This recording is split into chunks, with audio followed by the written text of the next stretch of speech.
হান্নান মাসুদ তিনি গণমাধ্যমের সঙ্গে কথা বলেছেন। তিনি যেটি বলেছেন যে জুলাই বিপ্লবের ঘোষণাপত্র নিয়ে দেশি বিদেশি ষড়যন্ত্র চলছে, এই ষড়যন্ত্রকে রুখে দিতে আগামীকাল তারা অবশ্যই শহীদ মিনারে জড়ো হবে এবং তারা বলছে যে অন্তর্বর্তী সরকার ঘোষণাপত্রের পক্ষে অবস্থান নিয়েছে, এটি তারা স্বাগত জানাচ্ছে।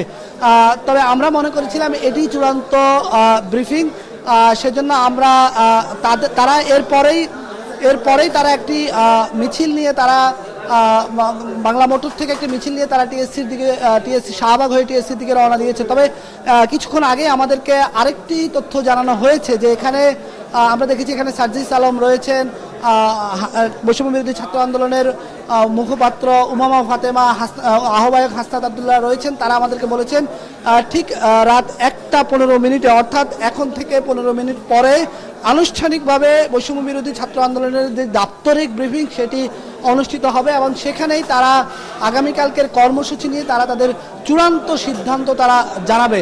তো আমরা আসলে অপেক্ষা করছি। তারা যেটি বলছেন যে মুখ্য সংগঠক হান্নান মাসুদ যেই ব্রিফিংটি করেছেন সেটি এখন পর্যন্ত তাদের পক্ষ থেকে চূড়ান্ত কোনো বার্তা নয় এবং তারা কিছুক্ষণের মধ্যেই তারা যে ব্রিফিংটি করবে এই ব্রিফিংয়ের মধ্যে নাগরিক কমিটি এবং বৈষম্য বিরোধী ছাত্র আন্দোলন উভয় পক্ষই থাকবে এবং এখানেই তারা মূল তাদের যে সিদ্ধান্ত সেই সিদ্ধান্তের কথাটি জানাবে। সন্ধ্যা থেকে আমরা যে পরিস্থিতি এখানে দেখতে পাচ্ছি যে 31 ডিসেম্বর যে পূর্ব নির্ধারিত কর্মসূচি তাদের যে জুলাই বিপ্লবের ঘোষণাপত্র তারা যেই প্রকাশ করার কথা ছিল সেই ঘোষণাপত্র নিয়ে নানা ধরনের উদ্বেগজনক পরিস্থিতি আমরা দেখেছি, নানা ধরনের আলোচনা, নানা ধরনের বিষয় আমরা দেখেছি। এখানে দফায় দফায় মিটিং অনুষ্ঠিত হয়েছে এবং এখানে আমরা দেখেছি যে এক ধরনের অনিশ্চয়তা তৈরি হয়েছে যে আগামীকালকের যে কর্মসূচি তাদের রয়েছে সেই কর্মসূচিটি শেষ পর্যন্ত অনুষ্ঠিত হবে কিনা সেটি নিয়ে আমরা দেখেছি যে এখানে বৈষম্য বিরোধী ছাত্র আন্দোলনের একটি পক্ষ এখানে এসে তারা স্লোগান দিয়েছে যে কোনো মূল্যেই আগামীকালকের কর্মসূচি হতে হবে। তাদের পক্ষ থেকে তারা বলছেন যে এরই মধ্যে বাংলাদেশের বিভিন্ন জেলা থেকে বৈষম্য বিরোধী ছাত্র আন্দোলনের সহ বিভিন্ন ছাত্র জনতা তারা ঢাকার উদ্দেশ্যে তারা রওনা দিয়েছে। সেই হিসাবে তাদের যে কর্মসূচি এটি যদি এখন কোনো কারণে স্থগিত হয়ে যায় এটি তাদের জন্য অনেক বড় একটি হতাশার কারণ হবে। সেই বিষয়টিকে সামনে রেখে আমরা এখানে দেখেছি নাগরিক কমিটি এবং বৈষম্য বিরোধী ছাত্র আন্দোলনের নেতাদের সঙ্গে এই বিষয়টি নিয়ে দফায় দফায় মিটিং অনুষ্ঠিত হয়েছে। এখানে উদ্বেগজনক পরিস্থিতি তৈরি হয়েছে। আমরা এখানে দেখেছি উপদেষ্টা আসিফ মাহমুদ তিনি এখানে এসেছেন। সব মিলিয়ে এখানে যে পরিস্থিতি আমরা দেখতে পাচ্ছি এখনও এখানে একেবারে বলা যায় যে একেবারে টান উত্তেজনাকর পরিস্থিতি এখানে রয়েছে। তবে কিছুক্ষণ আগে হান্নান মাসুদ বৈষম্য বিরোধী ছাত্র আন্দোলনের মুখ্য সংগঠক তিনি এসে বলছেন যে এই যে জুলাই বিপ্লবের যে ঘোষণাপত্র তারা প্রকাশ করতে যাচ্ছিলেন সেই ঘোষণাপত্র নিয়ে নানা ধরনের ষড়যন্ত্র, দেশি বিদেশি ষড়যন্ত্র চলছে, এই ষড়যন্ত্রকে রুখে দিতে তারা অবশ্যই রাজপথে থাকবেন এবং আগামীকালকে শহীদ মিনারে তাদের যে জড়ো হওয়ার কথা সেটি জড়ো হবেন।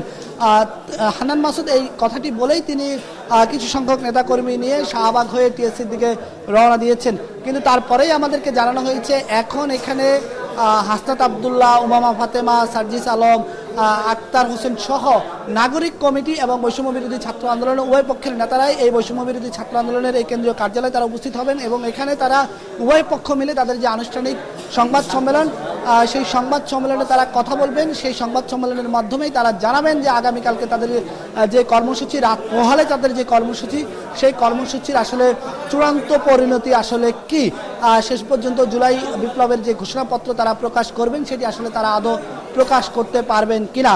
এরই মধ্যে এটা নিয়ে নানা ধরনের কথা উঠেছে যে আসলে এখানে রাজনৈতিক ঐক্যমত দরকার।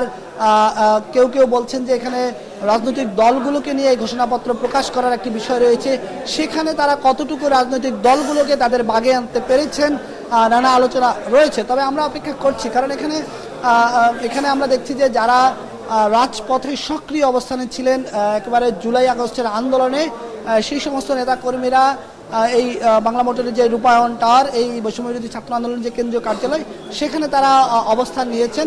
তারা বলছেন যে কোনো মূল্যে তাদের কর্মসূচি তারা হতেই হবে এই ঘোষণাটি তারা দিতে চান এবং তারা এখানে কিছুক্ষণ পর আমরা দেখেছি তারা মুহুর্মুহু স্লোগান দিয়েছেন। তো অপেক্ষা আমরা করছি যে আসলে শেষ পর্যন্ত কি ঘোষণা আসে। কিছুক্ষণের মধ্যে এখানে হয়তো হাসনাত আবদুল্লাহ, উমামা ফাতেমা তারা আসবেন, তারা বলবেন যে আসলে কালকে শেষ পর্যন্ত তাদের চূড়ান্ত ঘোষণা আসবে কিনা। এরই মধ্যে অন্তর্বর্তী সরকারের পক্ষ থেকে প্রেস ব্রিফিং করে জানানো হয়েছে যে সরকারের পক্ষ থেকে একটি জুলাই বিপ্লবের একটি ঘোষণাপত্র প্রস্তুত করা হচ্ছে, সেটি গণমাধ্যমের সামনে উপস্থিত করা হবে। একই সঙ্গে আমরা দেখেছি বিএনপির পক্ষ থেকে এক ধরনের নেতিবাচক অবস্থান রয়েছে এই জুলাই বিপ্লবের ঘোষণাপত্র নিয়ে। সেটি আসলে বিএনপিকে কতটা তারা বরফ গলাতে পেরেছে এই বিষয়টিও কিন্তু আলোচনার বিষয় রয়েছে। তো এই সব আলোচনা, এই সব নানা নাটকীয়তার মধ্য থেকে আমরা দেখেছি সন্ধ্যার পর থেকে এখানে দফায় দফায় বৈঠক অনুষ্ঠিত হয়েছে। এই বৈঠকে নাগরিক কমিটির একই ভবনে, যেহেতু নাগরিক কমিটির কার্যালয় এবং বৈষম্য বিরোধী ছাত্র আন্দোলনের কার্যালয়, আমরা দেখেছি এটি আসলে উপর নিচ হয়েছে। কখনো বৈষম্য বিরোধী ছাত্র আন্দোলনের নেতারা তাদের উপরে উঠে গিয়ে নাগরিক কমিটির নেতাদের সঙ্গে বৈঠক করেছেন, কখনো নাগরিক কমিটির নেতারা এখানে এসে তাদের সঙ্গে বৈঠক করেছেন। এর মধ্যে তাদের মধ্যে নানা ধরনের দ্বিধাবিভক্তিও কিন্তু তৈরি হয়েছে। সেই দ্বিধাবিভক্তির মাঝে উপদেষ্টা আসিফ মাহমুদ এসেছেন, নানা আলোচনা হয়েছে। একটি পক্ষে এসে তারা অবস্থান নিয়ে তারা বলেছেন যে কোনো মূল্যে তাদের কালকের যে কর্মসূচি, সেই কর্মসূচি হতেই হবে। এই আলোচনার মধ্যে রাত 12টায় তাদের আনুষ্ঠানিকভাবে সংবাদ সম্মেলন করে তাদের জানানোর কথা ছিল যে তারা আসলে শেষ পর্যন্ত তারা এই কর্মসূচিটি করতে পারবেন কিনা, কালকে যে জুলাই বিপ্লবের যে ঘোষণাপত্র, সেই ঘোষণাপত্র তারা প্রকাশ করতে পারবেন কিনা।